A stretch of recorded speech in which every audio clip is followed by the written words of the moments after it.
If you're anything like me, you may self-identify as a chronic procrastinator. Now, for chronic procrastinators, just getting important work done, work that's important to you, is stressing you out, but still matters to you and will likely make a positive difference to your life, it can be a real and infuriating, irrational struggle. Now, in this video, I'm going to share with you 3 top tips for getting you unstuck today. And if you haven't subscribed yet, hit the subscribe button to be notified every time I post a new video about how to stop procrastinating.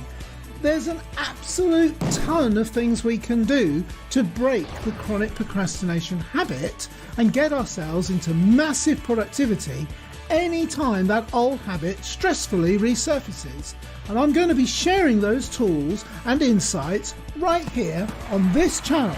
So hit the subscribe button, sit back and enjoy the latest instalment here on the How to Stop Procrastinating YouTube channel.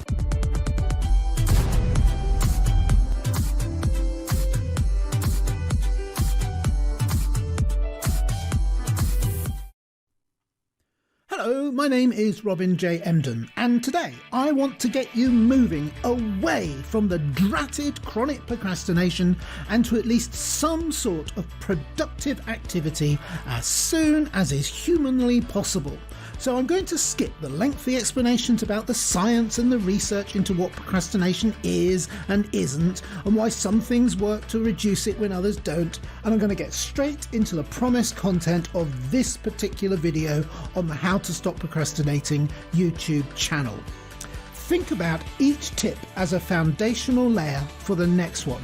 So it's really important you watch all the way to the end of this presentation, because all 3 tips I'm going to share today are interdependent and will build for you a stronger strategy when working together for success today, with the final tip being perhaps the simplest but most powerful of them all. So let's not dawdle and let's get straight into the content. Tip number 1, I have a question for you. When do you think you could spare me an entire minute of your life? Preferably today, preferably shortly after you've watched this video. That's it, an entire minute. Because the toughest thing, by far, the toughest thing for a chronic procrastinator to do is to actually start doing the very thing that they are procrastinating about. So I'm going to ask you to give me 1 minute of activity, and in fact I'm going to make it really easy for you. It doesn't even have to be explicitly on the thing you're procrastinating about. Instead, I'm going to ask you 3 questions.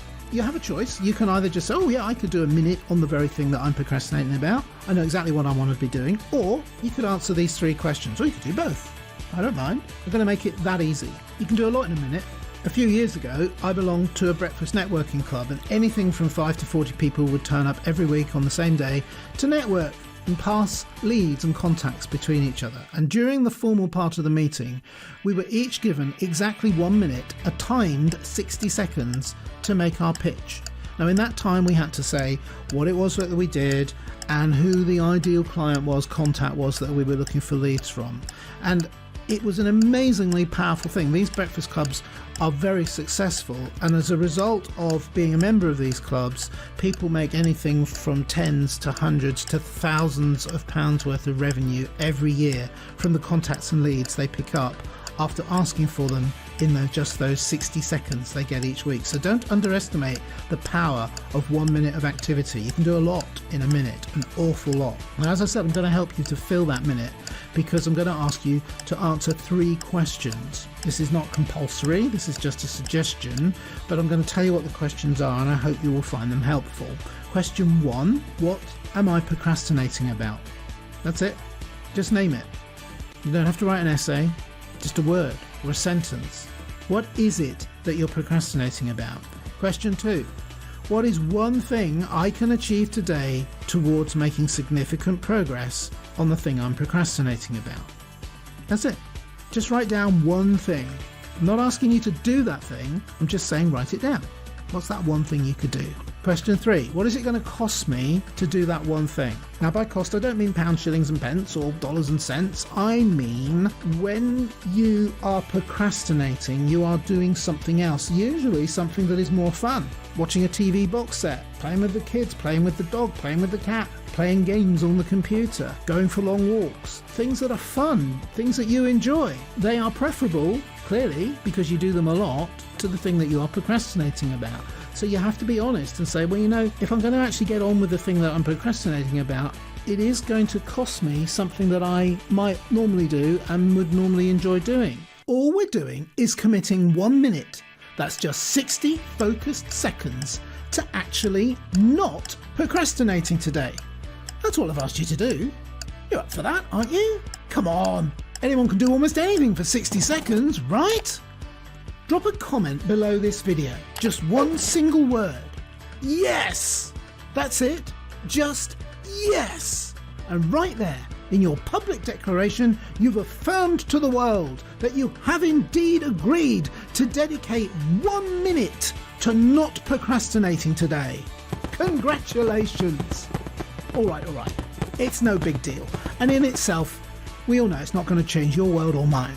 But actually, as a chronic procrastinator myself, for me, doing even a minute of non-procrastinating, productive work, particularly that first minute every day, is hard. Which is why I've chunked it down into just 60 seconds rather than the thought of having to do it for hours and hours. Now, if you're not a chronic procrastinator, two things. First, you won't understand what I'm talking about. And second, you wouldn't be watching this video in the first place, would you? So it's all good. So, yes in the comments below, and let's move on to tip number 2. Even if we get started and we do manage to build up a head of momentum steam, we know, as all chronic procrastinators do, that the single biggest thing that's going to derail our momentum train is overwhelm. The tasks we are procrastinating about often feel completely, debilitatingly overwhelming. We just can't get our heads round the sheer enormity of the tasks we are avoiding. Recall the last time you moved house, or imagine it if you never have. The entire process is a lesson in how to chunk down or break down the overwhelmingly huge task of moving house. From all the selling and buying stuff, the legal stuff, the financing, and finally the actual moving stuff.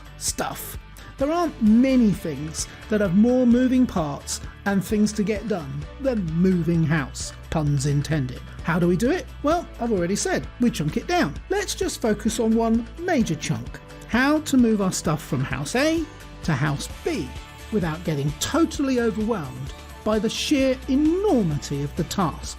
The answer? We get some boxes and we start packing. Which box do we pack first? Well, surprise, surprise, we pack the first one, then the second, then the third, then the fourth, and on and on and on and on until we have nothing left to pack. Now, eventually, we will have all of our possessions in smaller, easier to carry and handle boxes, and we are ready to move them all onto the transport and over to House B. We're now surrounded by boxes. Where do we start? And the answer is with the first box, of course. Whatever you decide that day that box is going to be. In my case, it's easy. It would be the coffee making equipment and cups. Priorities. But the point is this. We do have to prioritise. That's all part of the fun of chunking things down. So, what's the very first box you are going to open today? Just today. Just one box. That's it. What is it? Write it down and decide. Today, after you've done your minute of action, you're going to do some more minutes, and unpacking this box, whatever that is for you, is your task for today. One box. Not 10, not hundreds, certainly not thousands that may need still to be done. Just one. Every journey begins with the first box. And in step 3, we're going to deal with how to create some time to do the unpacking. Tip number 3 is all about dealing with distractions and time management. And for this, there is a very simple and yet powerful tool. And it's well known about, so forgive me if I'm telling you about something that you already know about. This is a powerful technique. I didn't invent it, but I use it every day, and it's called the Pomodoro. Now, if you do know about it, bear with me. I won't take long to explain it to anybody that's watching this that hasn't heard about it. And I want you to get that this is actually a very, very powerful way of dealing with distractions. Very simple. Turn off all the distractions. Put your telephone on flight mode, turn the television off.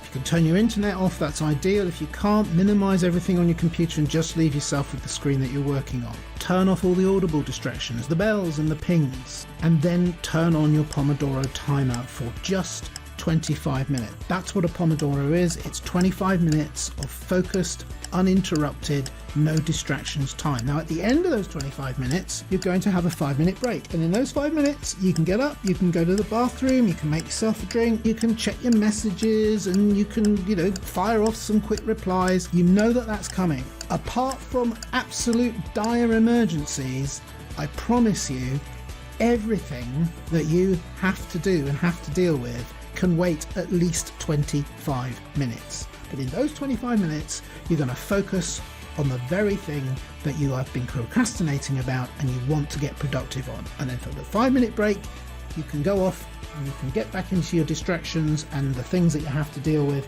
but only for 5 minutes, because then you're on to the second Pomodoro of the day.